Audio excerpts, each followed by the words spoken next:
우리가 에스겔서를 묵상할 때에 꼭 기억해야 할 것이 뭐냐면 에스겔서의 기록 목적이 이스라엘을 향한 하나님의 진노나 징계가 아니라는 것입니다. 우리가 에스겔서를 이렇게 보면 계속해서 하나님의 진노와 징계가 임하는 것처럼 보입니다. 하나님은 마치 불쏘시개로 모든 것을 드러내시고 태우시는데 이스라엘의 더럽고 추한 죄들 그리고 온갖 하나님을 대적하는 것들을 드러내어 이스라엘을 정화시키고, 그러니까 진노나 징계를 하시는 것이 아니라 이런 것들을 통하여 이스라엘을 정화시키고 회복하시려는 하나님의 뜻을 보게 됩니다.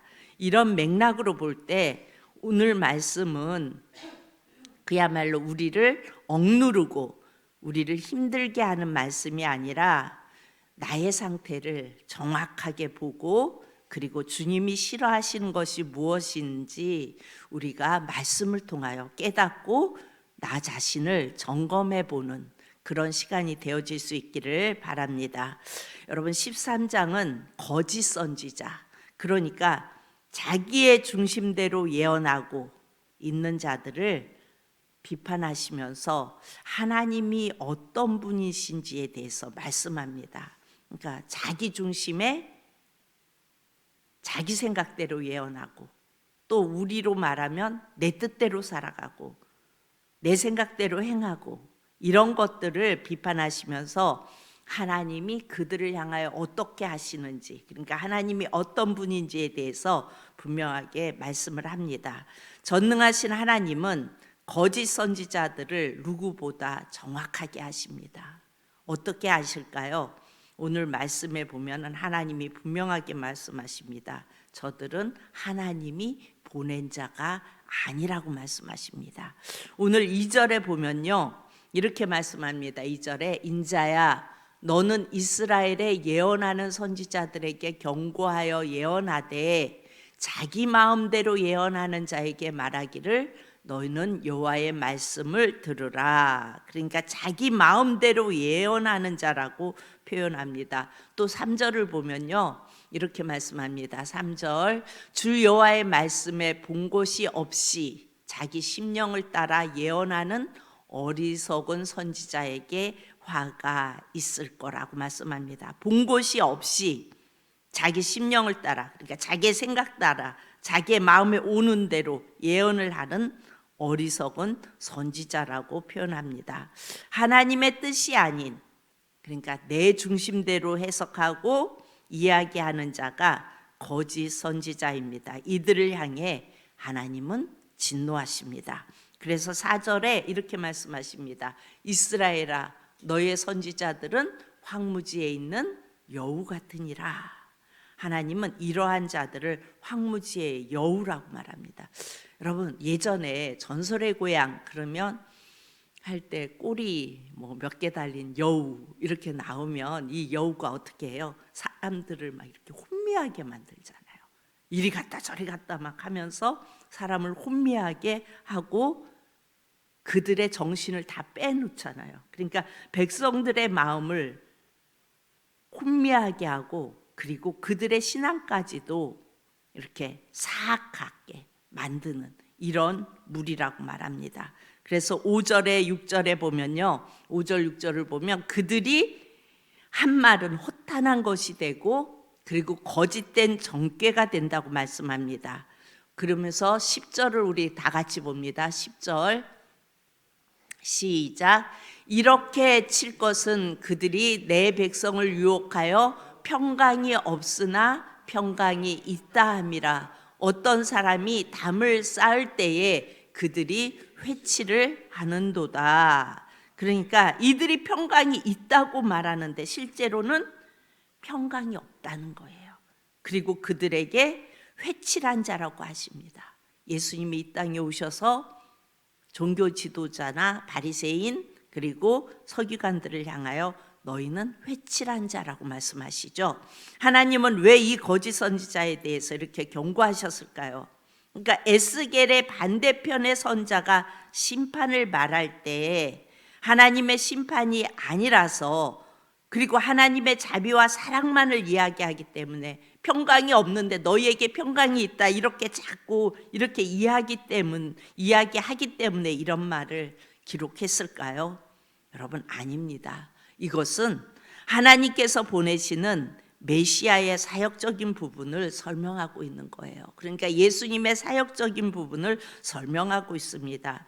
이 땅에 오시는 메시아는 거짓 선지자에 대해서 분명한 메시지를 하는 자가 메시아입니다. 그러니까 거짓 선지자를 향하여 분명하게 말할 수 있는 자가 메시아입니다. 예수님은 이 땅에 오셨을 때 죄인들에 대하여서는 정죄하거나 죄인들을 비판하지 않으셨습니다. 사람들이 볼 때 정말 죄를 지은 자가 예수님 앞에 갔는데도, 예수님 앞에 붙들려 왔는데도 예수님은 뭐라고 말씀하세요? 나도 너를 정죄하지 않는다고 말씀하십니다. 그런데 예수님은 정작 의롭다고 생각하는, 우리가 율법을 잘 지켰다고 생각하는 바리새인들과 종교 지도자들은 비난하셨습니다.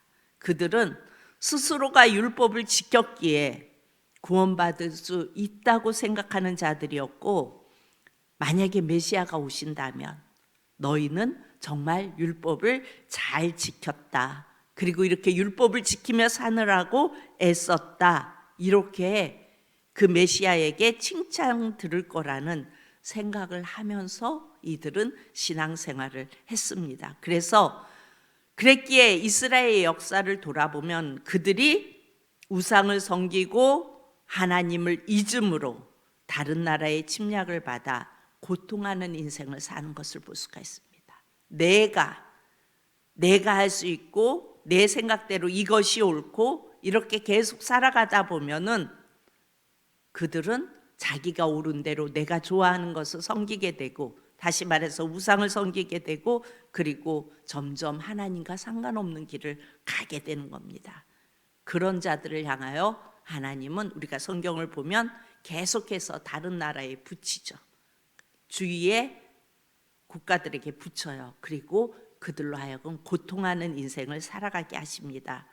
로마의 압제를 당하면서도 이들은 우리가 율법을 잘 지키면 하나님께서 이 로마의 압박에서 벗어나게 해주실 거라고, 그렇게 그들은 믿었습니다. 그래서 열심히 율법을 지키며, 그리고 그렇게 백성들이 율법을 지키지 못하는 그 백성들을 향해서 정죄하면서 너희들은 죄인들이야, 그래서 너희들은 율법을 지킬 수 없어, 이렇게 정죄하면서 그들 때문에 메시아가 오지 못한다는 메시지를 그들은 계속했습니다. 저 죄인들 때문에 메시아가 오지 못한다고. 정작 그런데 그들은 하나님의 뜻을 알지 못하는 자였고, 장로들의 전통과 자신들의 해석으로 하나님의 뜻을 받아들였습니다.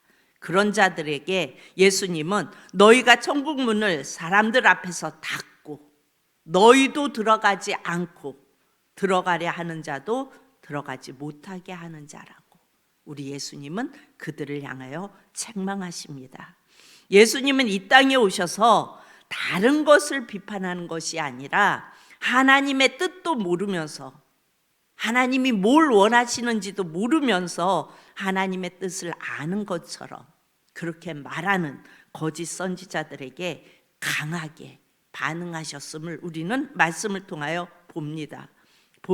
그래서 오늘 본문은 앞으로 이 땅에 오실 메시아가 무슨 사역을 하시는지 우리에게 분명하게 가르쳐 주고 있습니다. 하나님의 뜻도 모르면서 내 뜻대로 행하면서 이것이 하나님의 뜻이라고 이렇게 말하는 그들을 향하여 메시아가 오셔서 어떤 사역을 하시는지 분명하게 가르쳐 줍니다. 그래서 내 뜻이 없이 나는 죄인입니다, 어찌할 수 없습니다, 그래서 저는 예수님이 필요합니다, 이렇게 예수님 앞에 나오는 자들은 우리 예수님이 정죄하지 않으세요. 그리고 그들을 받아주세요. 하나님의 뜻은 모든 인간은 구원 얻을 수 있는 의가 없는 자들이에요. 우리 모두는 구원 얻을 의가 하나도 없는 자들입니다. 그래서 예수님을 이 땅에 보내셨고, 그리고 그 예수님을 믿고 바라보는 자들에게 그 예수님의 의를 통하여 의롭다 인정해 주시는 은혜를 베푸시는 겁니다. 그래서 우리는 그 예수님을 바라보며 내가 죄인임을 고백하고 나갈 때 주님은 회복시켜 주시는 은혜를 우리에게 더해 주시는 것입니다. 오늘도 그 주님의 은혜 속에 우리는 누리며 예수님이 주시는 마음으로 살아낼 수 있는 하루가 되실 수 있기를 축복합니다. 참 좋으신 아버지 하나님,